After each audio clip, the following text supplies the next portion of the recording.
আসসালামু আলাইকুম। আজকে আপনাদের জন্য জিভে জল আসার মতো একটি রেসিপি নিয়ে হাজির হয়েছি। এটা হচ্ছে কাঁচামরিচের আচার। এই কাঁচামরিচের আচারটা ভাত, খিচুড়ি, পোলাও সবকিছু দিয়ে সাথেই খেতে খুব মজা হয়। আসুন দেখে নেই কাঁচামরিচের আচার বানানোর কতটা সহজ। তো আশা করি রেসিপিটা আপনাদের কাছে ভালো লাগবে। প্রথমে কি কি উপকরণ লাগবে দেখিয়ে দিচ্ছি।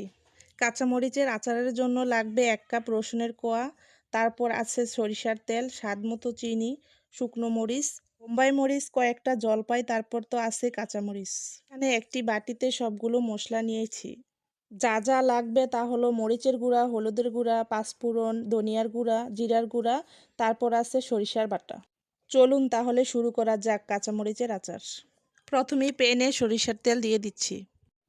এই তো তেল গরম হওয়ার পর এখানে 1 কাপ রসুনের কোয়া দিয়ে দিব। তারপর দিব পাঁচফোড়ন, সবগুলো মশলা একসাথে দিয়ে দিব। শুকনা মরিচ দিয়ে দিলাম। তারপর মশলাটা ভালো করে মিশিয়ে কাঁচামরিচগুলো দিয়ে দিব। 5-10 মিনিটের মতো মশলাটা কাঁচামরিচের সাথে কষিয়ে নিব।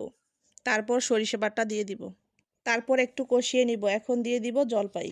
এখন স্বাদমতো চিনি দিয়ে দিচ্ছি। এখন এই জায়গায় 1/2 চামচ লবণ দিয়ে দিব। এই তো কাঁচামরিচের আচারটা হয়ে গেছে। যদি আপনাদের কাছে আজকের আচারটা ভালো লাগে তাহলে অবশ্যই কমেন্টে জানাবেন। আর বাসায় একবার হলো এই আচারটা ট্রাই করবেন।